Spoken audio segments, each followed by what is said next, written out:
most amazing artists? You had the option to make a photo picture or quote holder with little stamps that you love from your 5th grade experience. You also could put a flower on it. So here's how we're going to make it with a flower on the top. So we start the same way with the ball or a sphere, and then decide what shape you want. If you want it to be a semicircle, you can push it down, kind of flatten it out, keep it rounded by rolling it and then patting it at the bottom. Put in the cardstock to make it into a photo picture holder. Then on this side, instead of doing the picture, we're going to make a little flower. So we're going to make a little sphere like this, and then pinch, pinch, pinch, pinch, pinch, pinch, pinch, pinch.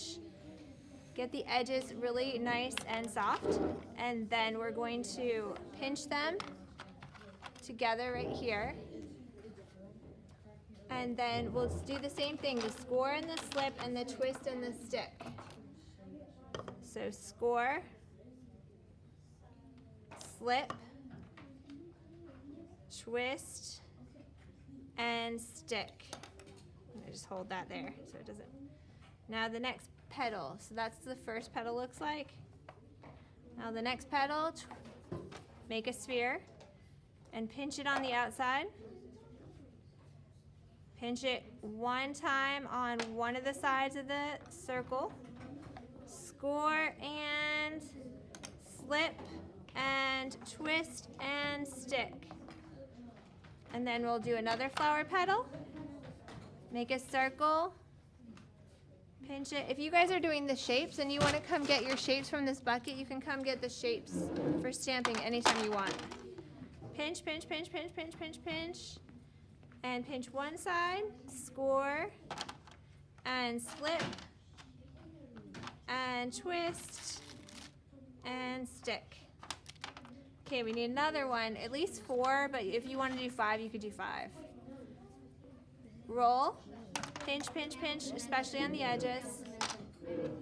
Make it into a pancake. Pinch one side to make it into a petal.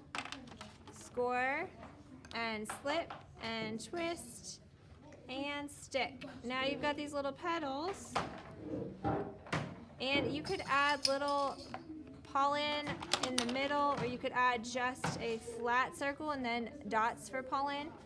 So we're gonna make a circle, flatten it like a pancake, take this little poker and add little pollen dots. You could do this after too. And score, and slip, and twist, and stick. Mona. Lisa. So now you've got your photo frame with the picture that has the flower on the top. If you'd rather do that, it will take a little bit longer than stamping a picture, but it will be your choice. You still would need your name on the back, and if you had time, you could still put a stamper on the back and then put your name on the bottom. So that's an option too. Don't forget to write your name clearly and your class code. And if you want to put the year, you can, but you don't have to.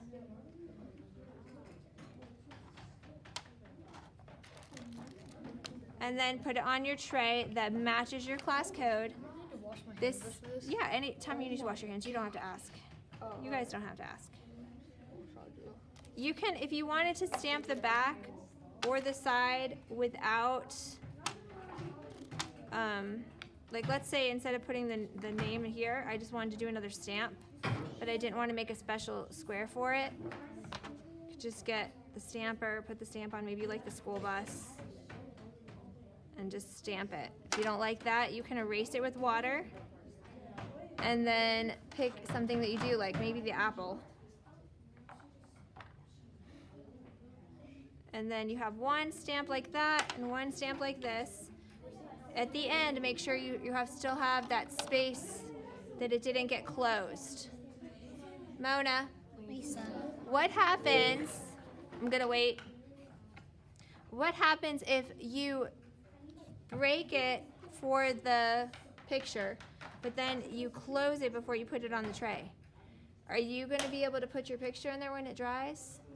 No, so it has to dry separate. So make sure that you really have a good separation to hold your photo before you put it on the tray. You could even, after you put it on the tray, just like one last time, just make sure that you can get the photo in there before it starts to harden.